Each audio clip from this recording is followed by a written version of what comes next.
We have all dreamed about winning the lottery and how we would spend the money, but very few people actually see that dream turn into a reality.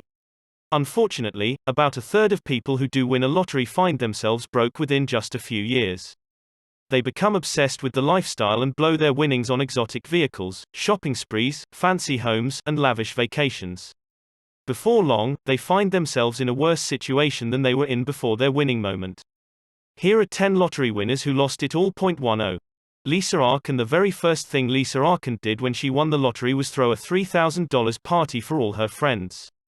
The single mother won $1 million on the lottery, but the money would not last long. It took less than 4 years for Arkan to find herself behind on bills.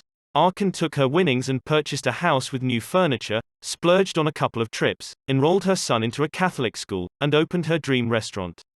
She spent $50,000 from a savings account to help start the seafood restaurant, but business was slow at first.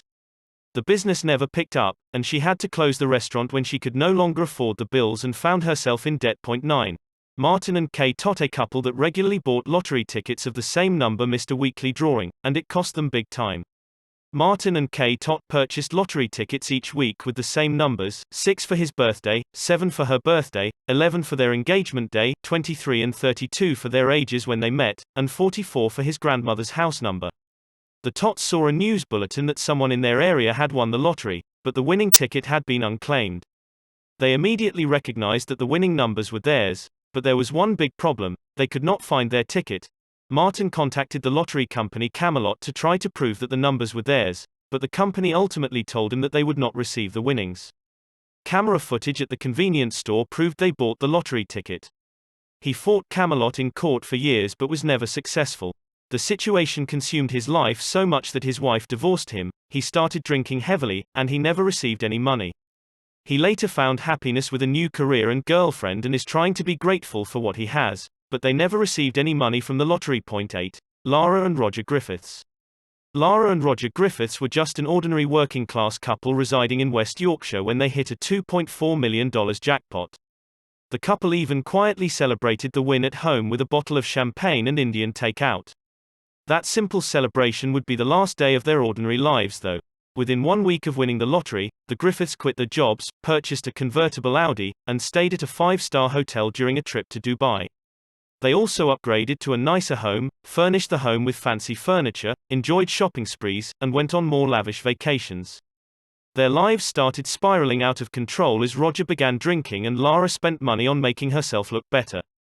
The prize money soon dwindled down to almost nothing, and the couple ended up filing for divorce. 7. Freddie Young. Freddie Young was a part of a group that played the lottery together, and they were actually lucky enough to see their numbers pop up as winners in February 2011. The group won a $46 million jackpot, and each person in the group received a $1.6 million cash payout. Due to Young's actions, he was only able to enjoy that money for a few months. In May 2011, Greg Mcnichol was murdered outside of an apartment building that he owned. Mcnichol and Young's daughter were arguing over 2 months of unpaid rent, and Young shot and killed Mcnichol. Young claimed he did not realize he was holding the weapon until it fired, but a jury ultimately found him guilty. Young was sentenced to 25 to 30 years in prison. Mcnichol's wife filed a wrongful death lawsuit, and a judge froze Young's money. 6. Willie Hurt. In 1989, Willie Hurt won $3.1 million in Michigan's Super Lotto, but it did not take long to find himself broke and in prison.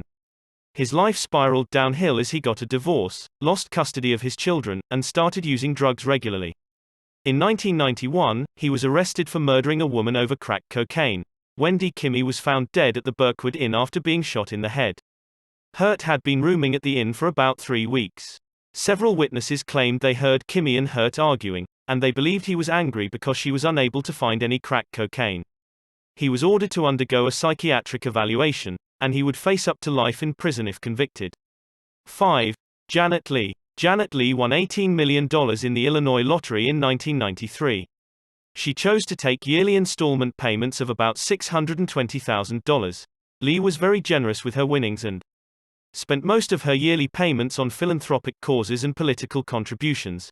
Her contributions made her popular among several politicians and earned her seats at dinner next to Bill Clinton and Al Gore. The Washington University School of Law placed her name in the reading room because of her generous giving. She gave and gave and gave until there was nothing left to give.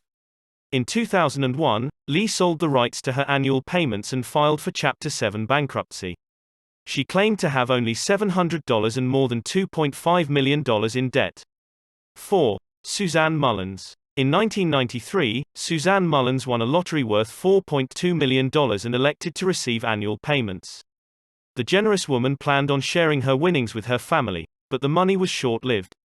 Within 5 years of winning the lottery, Mullins' bills began to stack up. She turned to a financial foundation for a loan in hopes of catching up. Mullins claimed she was going into debt after paying medical bills for her son-in-law that totaled $1 million. About 10 years after winning, she was broke and owed the foundation more than $150,000, which they sued her for. 3. Bud Post. William Bud Post may be one of the unluckiest winners of the lottery in history. In 1988, Post won a whopping $16.2 million in the Pennsylvania lottery. He was broke and living off of disability payments when he hit the lottery, but more money meant more problems for Post. It only took 3 months for Post to blow through his money and find himself in debt.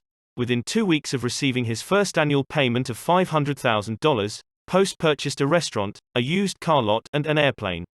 Months later he found himself in $500,000 worth of debt. His family had him invest in worthless ventures, and his landlord convinced him to hand over a third of his cash. This was not even the worst news though for Post. His brother was arrested for hiring a hitman to kill Post and his 6th wife. He ultimately filed for bankruptcy, served a brief time in prison for shooting at a bill collector, and died in 2006 from respiratory failure. 2. Evelyn Adams. We all understand that the chances of winning the lottery once are extremely low, but imagine winning the lottery twice.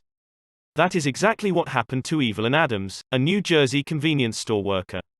She won her first jackpot in October 1985 that totaled $3.9 million, and her second win brought her $1.4 million in a lottery drawing in February 1986.